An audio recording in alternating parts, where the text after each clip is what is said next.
Dr. McPhee has a wonderful website called Worship Design Studio.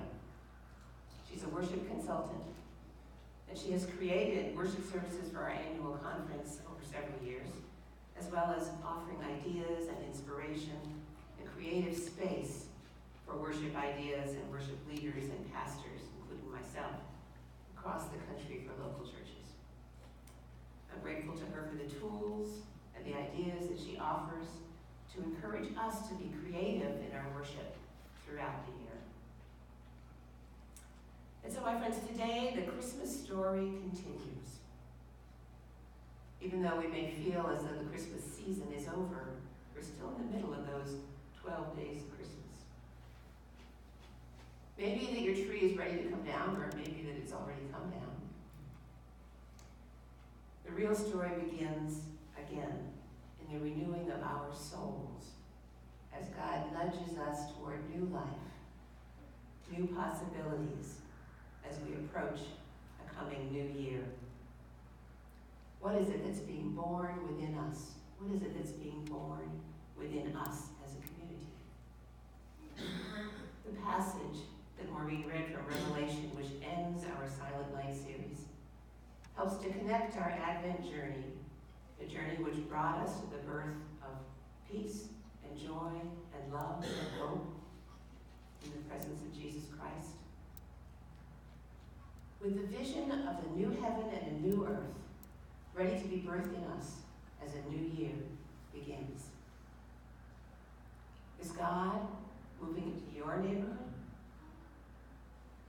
One Sunday school teacher asked her students where God lived. And she got the usual answers of heaven or in my heart. And then Bobby spoke up and said, God lives in the bathroom at our house. Why the bathroom? Inquired the teacher. I don't know, said Bobby. I only know that my dad gets up every morning and beats on the bathroom door, where my sister is taking forever to get ready for school, and exclaims, my God, are you still in there? God lives in the bathroom in my house. Where does God live at your house? Is he on the front porch knocking? Is he locked in the bathroom trying to get out? As the Apostle John, surveyed the glory of heaven and the conflicts of earth in the book of Revelation, he made this astounding discovery: the dwelling of God is with people. The writer of Revelation knew, to be sure, how unjust the world was. In John's day, Christians were being tortured and killed for no other reason than their profession of faith.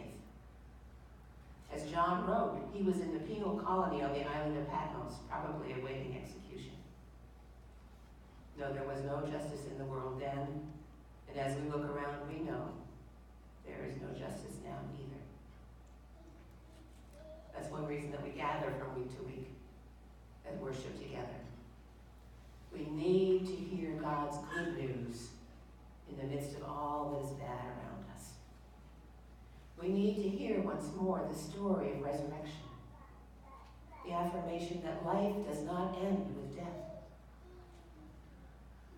We need to hear once again that God is in charge in this world, despite the evidence to the contrary. But just as sure as John was that the world was bad, he was equally sure that it could and would be made good. He saw a new heaven and a new earth, the old being ruined by sin. God had now completed the repairs. That mysterious and treacherous sea that held such terror for the ancient world. It was a place where ships were lost, where monsters roamed. That terrifying sea was gone. He saw a new Jerusalem coming down out of heaven from God, prepared as a bride beautifully dressed for her husband. It would replace the old city that the Romans had made so ugly when they destroyed it just a generation before. And John heard a great voice affirming, the dwelling of God is with humankind. God will always be close at hand. A marvelous word, an encouraging word for folks who are terrified and sometimes wonder if God has forgotten them and their pain and their agony. There would be no more tears, no more death, no more mourning, no more crying, no more pain. The old order of things has passed away, and I am making everything new. Revelations 21. Everything evil will be gone. John knew with eyes of faith, despite all the evidence to the contrary, that ultimately God would be victorious. A good word for us to remember. Amen. Eugene Peterson put it this way in the Message. Look, God has moved into the neighborhood, making his home with men and women. They're his people. He's their God. He'll wipe every tear from their eyes and make everything new. Ooh, thanks be. As we have gone through this Silent Night series this month, the Children's Times have focused on the tears of a crying baby and how we are called to find ways to soothe and calm that little one. Now I'm going to invite us to jump right into that in the metaphor so that we can understand that in our own birthing might also come some crying. In the movie Under the Tuscan Sun, anybody ever see that? There's this one line in Italian: to give birth, dare alla luce, means to give to the light. Think about that. To give birth means to give to the light. How incredibly poetic. Describe the baby bursting from the dark womb into the world as giving way to the light. And what's its response at that moment? To cry. Let's play the metaphor out just a little bit. Jesus tells his disciples that they must be born again. In other words, they must be made new. They must come into the light. This is echoed in our Revelation text today. The former is gone, and the new and holy is coming upon us. The darkness is gone, and the light is coming. We hear echoes in this reading of the ancient wisdom of Isaiah, which is where we began the Advent season, who proclaims a new Jerusalem.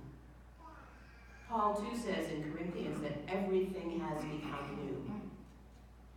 As we begin a new year, let's remember that. Everything has become new. Minnie Louise Harkins, who lived 1875 to 1957, wrote a poignant reflection that serves well every New Year's. She wrote, I said to the man who stood at the gate of the year, give me a light that I might tread safely into the unknown. Give me a light that I may tread safely into the unknown.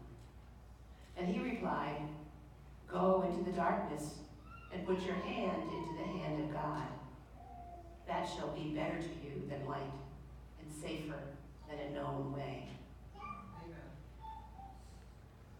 So what does it mean to be born anew? As mainline Christians, we often steer away from the stereotypical translations of being born again. But I believe we can find some powerful insight if we take a moment to consider what it means as we hit the light of a new day and being born again. What will it be like when we encounter the light of that amazing new life in Christ? Think about it. Babies need to fill their lungs with air so that they can survive.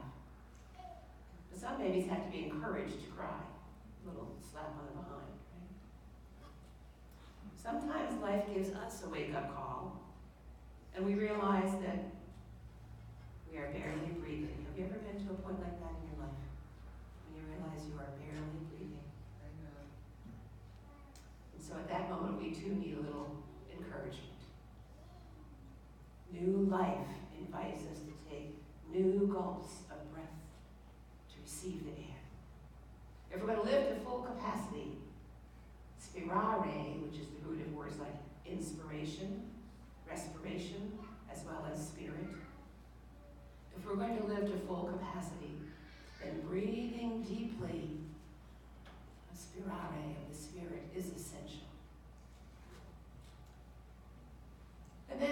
babies need to have their eyes cleared so that they can open them and see.